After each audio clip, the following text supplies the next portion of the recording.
ಇನ್ನೊಂದು ಕಡೆಗೆ ದರ್ಶನ್ ಕೇಸ್ನಲ್ಲಿ ಇನ್ನಷ್ಟು ಸ್ಫೋಟಕ ವಿಚಾರಗಳು ಗೊತ್ತಾಗ್ತಾ ಇದೆ. ಪವಿತ್ರ ಸ್ನೇಹಿತೆ ಸಮತಾಗೆ ಈಗ ನೋಟಿಸ್ ಕೊಡೋದಕ್ಕೆ ಮುಂದಾಗಿದ್ದಾರೆ. ದರ್ಶನ್ ಆಪ್ತ ನಟ ಯಶಸ್ ಸೂರ್ಯಗೂ ಕೂಡ ನೋಟಿಸ್ ಅನ್ನ ಸರ್ವ್ ಮಾಡಲಾಗ್ತಾ ಇದೆ. ದರ್ಶನ್ಗೆ ದುಡ್ಡು ಕೊಟ್ಟು ಮೋಹನ್ ರಾಜ್ಗೂ ಕೂಡ ಈ ವ್ಯಕ್ತಿ ಬಗ್ಗೆ ಡೇವನಿಂದ ಕೂಡ ಪ್ರಶ್ನೆ ಇತ್ತು. ಆತನಿಗೂ ನೋಟಿಸ್ ಅನ್ನ ಮತ್ತೊಮ್ಮೆ ಸರ್ವ್ ಮಾಡಲಾಗಿದೆ. ದರ್ಶನ್ ಮನೆಯಲ್ಲಿ ಕೆಲಸ ಮಾಡ್ತಾ ಇದ್ದಂತಹ ವ್ಯಕ್ತಿಗಳಿಗೂ ಕೂಡ ನೋಟಿಸ್ ಸರ್ವ್ ಆಗೋದು ಫಿಕ್ಸ್ ಅನ್ನುವಂತಹ ವಿಚಾರ ಗೊತ್ತಾಗ್ತಾ ಇದೆ. ಇನ್ನಷ್ಟು ಜನರಿಗೆ ಕಾನೂನಿನ ಕುಣಿಕೆ ಬಿಗಿಯಾಗುತ್ತಾ ಅನ್ನೋದು ಈ ಕ್ಷಣದ ಕುತೂಹಲ. ಪವಿತ್ರ ಸ್ನೇಹಿತೆಗೆ ಮುಖ್ಯವಾಗಿ ನೋಟಿಸ್ ಸರ್ವ್ ಆಗಿರೋದು. ಈಕೆಯಿಂದ ಯಾವ್ಯಾವ ವಿಚಾರದ ಬಗ್ಗೆ ಮಾಹಿತಿ ತಿಳ್ಕೊಳ್ಬೇಕಾಗಿದೆ ಪೊಲೀಸರು ಅನ್ನೋದು ಇನ್ನಷ್ಟೇ ತಿಳಿದು ಬರಬೇಕಾಗಿರುವಂತಹ ವಿಚಾರ ಆಗ್ತಾ ಇದೆ. ಸಮತಾ ಅಂತ ಹೇಳಿ ಈಕೆ ಪವಿತ್ರ ಗೌಡ ಜೊತೆಗೆ ಸೋಷಿಯಲ್ ಮೀಡಿಯಾದಲ್ಲಿ ಬಹಳ ಆಕ್ಟಿವ್ ಆಗಿ ಇದ್ದಂತಹ ವ್ಯಕ್ತಿ ಕೂಡ ಹೌದು. ಪವಿತ್ರ ಗೌಡ ಅವರ ಪ್ರೊಫೈಲ್ ನೋಡ್ಬಿಟ್ರೆ ಈಕೆಯ ಫೋಟೋಸ್ ಬಹುತೇಕ ಜೊತೆಗೆ ಇರುತ್ತೆ. ಯಾವುದೇ ಹೊಸ ಬಿಸ್ನೆಸ್ ಮಾಡಬೇಕಾಗಿದ್ರು ಕೂಡ ಈಕೆ ವಿಶ್ ಮಾಡೋದು ಅಥವಾ ಈಕೆ ಜೊತೆಗೆ ಕಾಣಿಸ್ಕೊಳ್ಳೋದು. ಆಮೇಲೆ ಮೊನ್ನೆ ಅಷ್ಟೇ ಪರಪ್ಪನ ಅಗ್ರಹಾರದಲ್ಲೂ ಕೂಡ ಭೇಟಿಗೆ ಅಂತ ಬಂದಂತಹ ಸಂದರ್ಭದಲ್ಲೂ ಕೂಡ ನಾವು ಈಕೆಯನ್ನು ನೋಡಿದ್ವಿ. ತುಂಬ ಕ್ಲೋಸ್ನೆಸ್ ದರ್ಶನ್ ಹಾಗೂ ಪವಿತ್ರ ಜೊತೆಗೆ ಈ ವ್ಯಕ್ತಿಗೆ ಇರೋದ್ರಿಂದ ಈಕೆಯಿಂದ ಇನ್ನಷ್ಟು ಮಾಹಿತಿಗಳು ಪೊಲೀಸರು ಈ ಪ್ರಕರಣದ ತನಿಖೆಯ ಭಾಗವಾಗಿ ಪಡ್ಕೊಳ್ಬೇಕಾಗಿರೋದ್ರಿಂದ ನೋಟಿಸ್ ಅನ್ನು ಕೊಡೋದಕ್ಕೆ ತಯಾರಿಯನ್ನ ಮಾಡ್ಕೊಳ್ತಾ ಇದ್ದಾರೆ ಅನ್ನೋದು ಗೊತ್ತಾಗ್ತಾ ಇದೆ. ಅಥವಾ ಯಾವುದಾದ್ರೂ ಅನುಮಾನಗಳು ಇದ್ದಿರಬಹುದಾ, ಈ ಕೃತ್ಯದ ಬಗ್ಗೆ ಈಕೆಗೆ ಏನಾದರೂ ಮಾಹಿತಿ ಇದ್ದಿರಬಹುದಾ, ಕೃತ್ಯಕ್ಕೆ ಈಕೆ ಏನಾದರೂ ಕಾಂಟ್ರಿಬ್ಯೂಟ್ ಮಾಡಿದ್ದಾಳಾ, ಈ ಥರದ್ದು ಏನಾದರೂ ಅನುಮಾನಗಳು ಪೊಲೀಸರಿಗೆ ಬಂದಿರೋದ್ರಿಂದ ನೋಟಿಸ್ ಕೊಡೋದಕ್ಕೆ ಮುಂದಾಗ್ತಾ ಇದ್ದಾರೆ ಅನ್ನೋದ್ರ ಬಗ್ಗೆ ಇನ್ನಷ್ಟೇ ಮಾಹಿತಿ ಸಿಗಬೇಕಾಗಿದೆ. ತೀರಾ ಇತ್ತೀಚೆಗಷ್ಟೇ ಆಕೆ ಪರಪ್ಪನ ಅಗ್ರಹಾರಕ್ಕೆ ಹೋಗಿದ್ರು. ಆಮೇಲೆ ದರ್ಶನ್ ಜೊತೆಗೆ ಪವಿತ್ರ ಜೊತೆಗೆ ತೀರಾ ಕ್ಲೋಸ್ನೆಸ್ ಅನ್ನ ತೀರಾ ಬಾಂಡಿಂಗ್ ಅನ್ನ ಶೇರ್ ಮಾಡ್ತಾ ಇರುವಂತಹ ವ್ಯಕ್ತಿ ಕೂಡ ಹೌದು.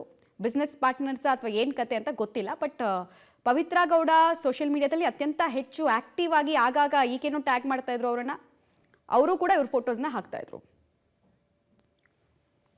ಡೀಟೇಲ್ಸ್ ಕೊಡ್ತಾರೆ ನಾಗೇಶ್. ಈಗ ಪವಿತ್ರ ಗೌಡ ಸ್ನೇಹಿತೆಗೆ ನೋಟಿಸ್ ಕೊಡ್ತಾ ಇರೋದು ಯಾವ ವಿಚಾರಕ್ಕಾಗಿ? ಅಂದ್ರೆ ಪ್ರಕರಣದ ಬಗ್ಗೆ ನಿಮಗೆ ಮುಂಚೆ ಮಾಹಿತಿ ಇತ್ತಾ ಅಂತ ತಿಳ್ಕೊಳ್ಳೋದಕ್ಕ, ಅಥವಾ ಪವಿತ್ರ ಗೌಡ ವಿಚಾರವಾಗಿ ಇನ್ವೆಸ್ಟಿಗೇಷನ್ ನ ಭಾಗವಾಗಿ ನೋಟಿಸ್ ಕೊಡ್ತಾ ಇರೋದಾ? ಯಾವಾಗ ನೋಟಿಸ್ ಕೊಡ್ತಾರೆ? ಆಲ್ರೆಡಿ ಸರ್ವ್ ಆಗಿದೆಯಾ?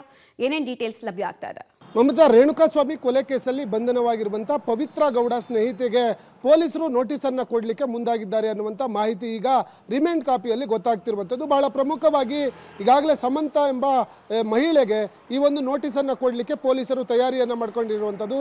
ಬಹಳ ಪ್ರಮುಖವಾಗಿರುವಂಥ ಅಂಶ ಏನೆಂದರೆ A1 ಆರೋಪಿಯಾಗಿರುವಂಥ ಪವಿತ್ರ ಗೌಡ ಜೊತೆ ನಿರಂತರವಾಗಿ ಈ ಮಹಿಳೆ ಅಂದರೆ ಸಮಂತ ಎಂಬುವ ಮಹಿಳೆ ಸಂಪರ್ಕದಲ್ಲಿದ್ದಾರೆ ಅನ್ನುವಂಥ ಕಾರಣಕ್ಕಾಗಿ ಈ ಒಂದು ಪ್ರಕರಣದ ಬಗ್ಗೆ ಅವರಿಂದ ಮಾಹಿತಿ ಪಡೆಯಲು ಪೊಲೀಸರು ನೋಟಿಸನ್ನು ಕೊಡಲಿಕ್ಕೆ ಮುಂದಾಗಿದ್ದಾರೆ ಅನ್ನುವಂಥ ಮಾಹಿತಿ ಇರುವಂಥದ್ದು. ಈ ಒಂದು ಪ್ರಕರಣಕ್ಕೆ ಸಂಬಂಧಪಟ್ಟಂತೆ ಹೆಚ್ಚಿನ ತನಿಖೆಯ ಭಾಗವಾಗಿ ಸಮಂತ ಅವರಿಗೆ ನೋಟಿಸ್ ಕೊಟ್ಟು ವಿಚಾರಣೆ ಮಾಡಲಿಕ್ಕೆ ಕಾಮಾಕ್ಷಿ ಪಾಳ್ಯ ಪೊಲೀಸರು ಮುಂದಾಗಿದ್ದಾರೆ ಅನ್ನುವಂಥ ಮಾಹಿತಿ. ಜೊತೆಗೆ ಈಗಾಗಲೇ A2 ಆರೋಪಿಯಾಗಿರುವಂಥ ದರ್ಶನ್ ಅವರ ಮನೆಯವರಿಗೂ ಕೂಡ ಮನೆಯಲ್ಲಿ ಕೆಲಸ ಮಾಡ್ತಿದ್ದಂಥ ಮೂವರನ್ನ ಈಗಾಗಲೇ ಹೆಸರು ಸಮೇತವಾಗಿ ನಮೂದಿಸಿರುವಂಥದ್ದು.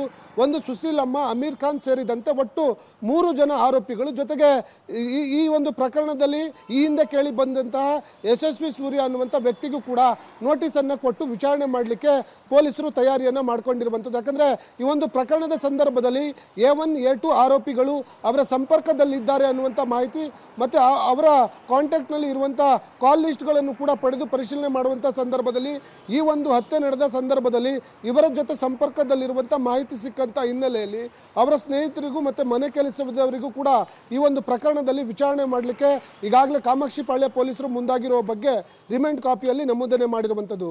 ಮಮತಾ, ರೈಟ್. ಧನ್ಯವಾದ ನಾಗೇಶ್ ತಮ್ಮ ಮಾಹಿತಿಗಾಗಿ.